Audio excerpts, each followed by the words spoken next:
There's an article that came out. You said riots in Britain should be a warning to the U.S. And this is about a month ago, August 8th. And you were talking about in one of the interviews when you gave a stat, and I thought it was absolutely appalling. You said since 2008, of the jobs created by the British government since 2008, 74% have gone to people not born in Britain, right? In Britain. So one, why is this a warning to us, and how did Britain get here? It's a very good question. The issue of that I touched on there were these riots recently in Britain, which I predicted for many years would happen.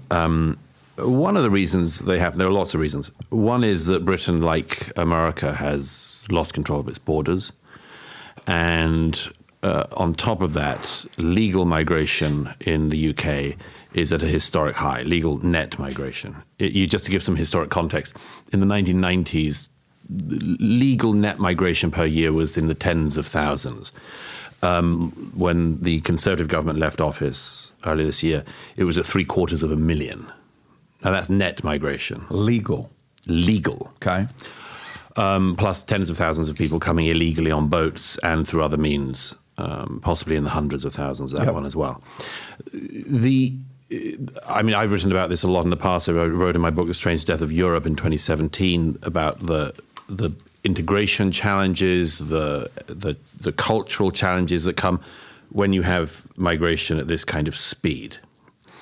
But what you mentioned there, the piece I wrote in The Spectator and also in the New York Post about that, was people tend to find that the easiest bit to talk about in a way is the illegal migration.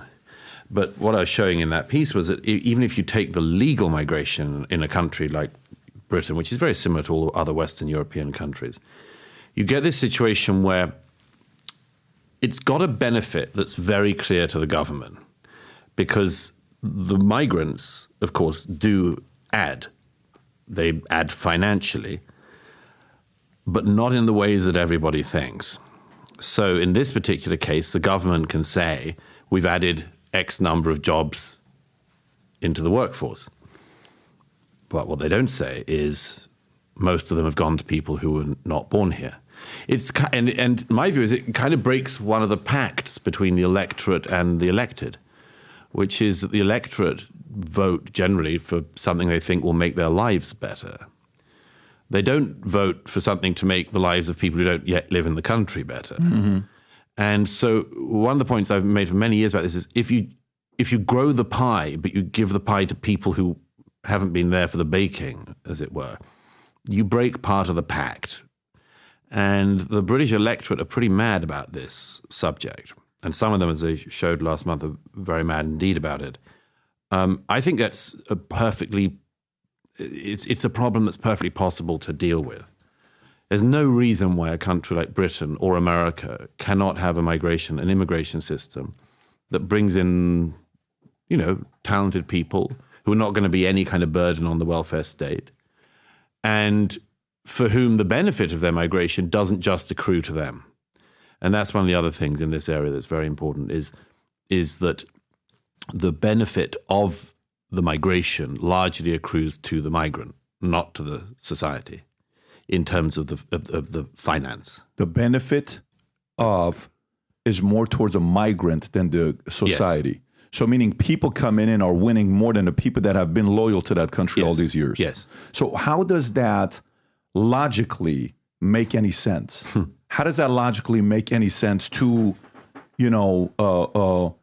not treat your kids as good as you treat, someone else's? I mean, you have to treat everybody equally, but it's your kids, it's your community, it's your people. Someone has to be sold that idea logically to say, yeah, that's the right thing we're doing. I don't think they do, actually. I think you can fall into it from habit. There are lots of things that can make you feel better in the short term as people that are just not good for us, but they can make you feel better. I mean, if you laced my coffee with cocaine or MDMA, I would feel better, but it wouldn't be good for me. Well, I wouldn't drink it if I were you, because that's what they told me they were doing, that to make you fired up. So just be careful with that. I should. But it was a little bit, so it shouldn't be too much of it. But there are lots of things in the short term could make you feel better, but are not good for you long term. mass migration like that can make you feel better in the short term. As I say, it does grow the pie a little bit. It's just that people don't get a share in it. And the problem with the migration question, this is a problem that the Republicans will have to deal with here if they win in November, is that none of the answers to this are easy. I mean, it's like a drug. It's very easy to get into and quite hard to get off. In fact, very hard to get off. Take things like in Italy. It's a country I know pretty well. They had several years ago an election in which the main conservative running said that he was going to deport the 1 million illegals, which was estimated there were in Italy.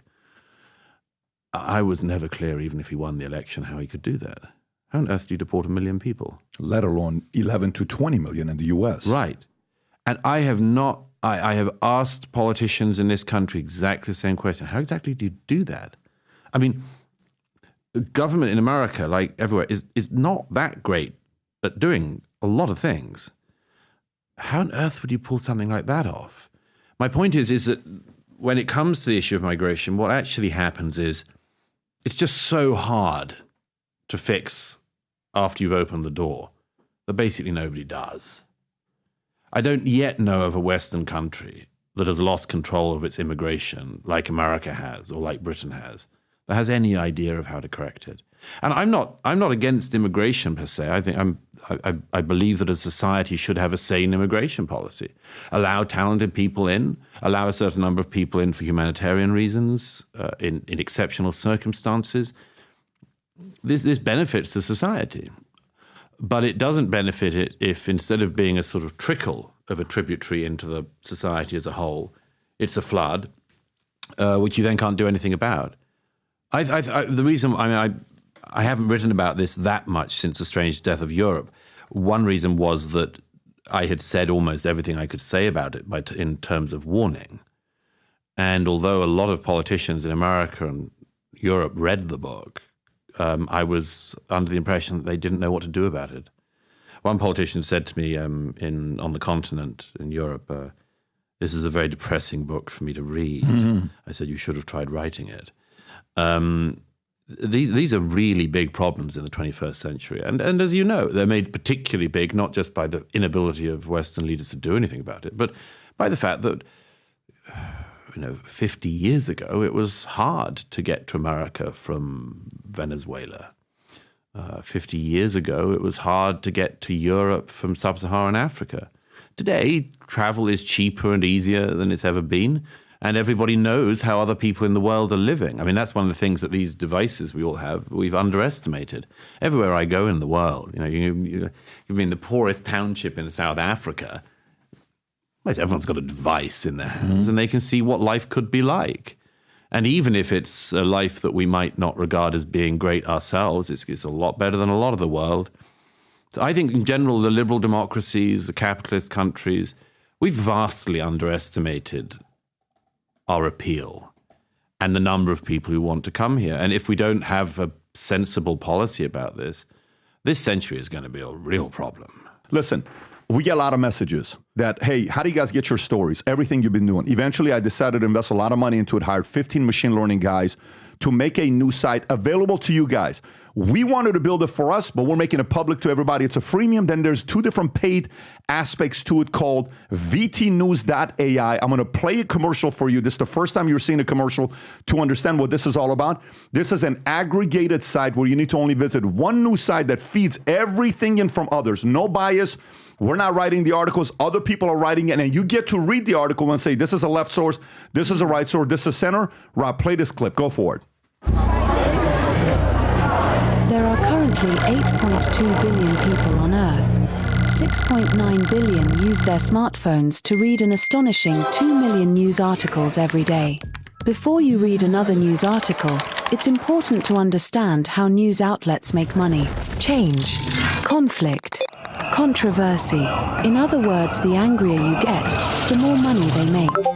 So how do you get your peace of mind back when every outlet has their own motive? The media leaving out the full context of what Trump was saying, instead pumping out these types of headlines. Left-leaning, right-leaning, Who can you trust? Introducing VTnews.ai, an innovative news source that uses AI and machine learning to deliver a more human understanding of what's going on. There's more than one side to every story. Who's covering it?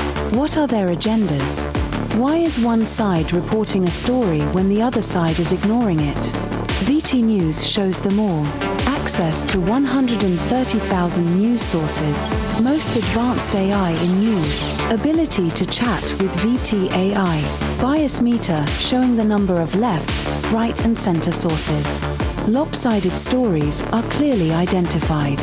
News timelines covering the lifespan of the story and predictions. Bring the pursuit of truth to your fingertips.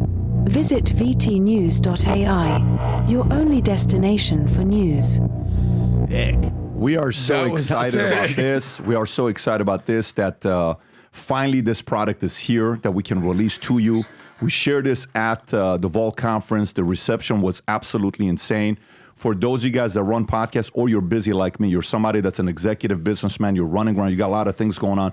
You don't have time for a lot of things. You just kind of want to see the motives and the bias on the stories. Go become a member. There's 3 tiers. The freemium, you got the second tier and a third tier that gives you unlimited amount of questions and customization for your own news, including local. Mess around with it. Go to vtnews.ai. We got a lot of big plans with this year because it's another one of those businesses that feeds into what we're doing. Again, go to vtnews.ai, become a member, take advantage of the freemium or anything else that it offers for you. And we're excited about other things that's coming in the future with this. So if you like this clip and you want to watch another one, click right here. And if you want to watch the entire podcast, click right here.